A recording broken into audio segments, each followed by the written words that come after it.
Hey guys, how are you doing today? I just wanted to pop in really quickly and just talk to you. I get asked a lot on Instagram and various other social networks about motivation and how did I get started and the reason behind it and everything. I just wanted to say that there is not going to be a perfect time to start. If you want to go on a journey, whatever journey it is in life, whether it's losing weight, getting in better shape, finding a new job, whatever it is, there's not going to be a perfect quote-unquote time or a perfect opportunity or perfect positioning. It's more about want to. Now, God is going to place you in a position and give you signs and show you, hey, this may be something that you need to do. But I promise you, even in doing so, there's never going to be like this perfect opportunity. Okay, this is perfect. This is perfect. Excuse me. You're just going to have to go for it. And you're going to have to do the best that you can. And one thing about it is you can't compare what you're doing, your start, to anyone else's, because you can't compare the same reasoning. The reason someone else may have started the journey is going to be completely different from yours. Now, I may have some similarities, or, y'all may have some things that y'all share, some commonalities, but at the end of the day, excuse me, what you do for you is specifically for you, and what God has ordained and designed for you is specifically for you. So there's never going to be a perfect motivation or a perfect time or a perfect opportunity to start this journey. If you want to start doing something in your life, you're going to have to do it. I mean, you're just going to have to get up and do it. You're going to have to go through the stumbling blocks. You're going to have to make mistakes, especially since we're dealing with a fitness journey and you guys are along this ride with me or probably doing your own thing. You know for yourself, there was no perfect time to say, hey, you know what, I'm going to the gym on April 20 whatever the time and date is. It was just, you saw it, you was like, it's time. I mean, you knew it was time. It wasn't like a planned or an event or something. You just knew in your heart that it was time.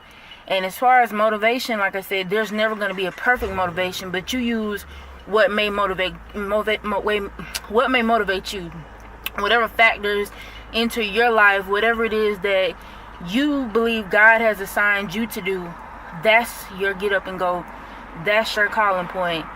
So I just want to pop in really quick and talk about that. And I also want to talk about binge eating or problems with diets and all that other stuff. I don't know if you guys have ever gone through it, but personally, I have been affected by it, and I'm still affected by it. It's still something that I deal with on my daily life, on my walk every day, and that's binge eating, emotional eating, depressed eating, anxiety eating, and it's really something that people don't like to discuss a lot, even though a lot of people suffer from it.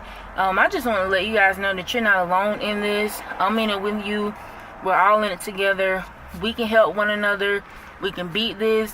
But it is something that could deter somebody from starting. Like I said, it deterred me from continuing because it's still something that I feel like is hindering my progress even more so. Even though, I've done a tremendous job thus far and things are going okay, I always feel like, they could always be better if that building or that stumbling block wasn't in my life. How it happened for me, it's been years ago. Even as a child, I always looked at food as being something that was comfortable for me, because food, even though it has hurt me in the long run, at the moment it doesn't seem like it'll hurt you or whatever you're going through. It feels like it's more nurturing than any other alternatives that you may have. We all know that's not the case. We know that if you consume too many calories at one time, there's lots of harmful things that can happen to your body, your blood sugar, your blood pressure, all of that. We understand that, but it is something that people like myself and others deal with on a daily basis. And some of the things that have helped me manage it, because like I said, it hasn't gone away completely, and I'm gonna share other episodes of my life to even let you know why, and some of the events that have happened recently that have led me to go back in that direction. But some of the things that have helped me with binge eating, when I feel an attack, so to speak, come on, or something that I feel like I need comfort in the area, read my scriptures, read something, write something, record something like I'm doing now, listen to some music, drink some tea, any type of y'all know the herbal teas. I coupon, so if I feel like I'm about to do something crazy or something that's not benefiting me, I'll go to a store and just look around. Even if I don't buy anything, I'll price match, I'll just, window shop. Anything that will get pray, more specifically and more especially, pray always, pray without ceasing. We know that. That helps me. And just those things, taking a drive, go walk in the park, go to the gym. If you feel like it's something that's coming that's unavoidable, go to the gym, go wherever it is that you work out, go in your room and do some crunches, do whatever. But, just try to help, because once you get back into it and doing it over and over again, it's hard to break. Like recently for me, I reintroduced sugar back into my diet. Probably I want to say at the end of February, because that was like right before I had my gallbladder removed. So I was really, really depressed about it because I couldn't work out for so many months.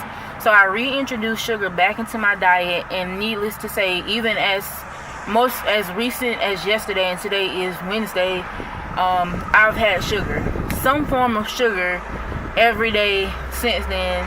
So you can imagine the things that it's not only doing to my body but to my mind, and it's becoming more of an addiction again, on top of the binge eating, adding the sugar back.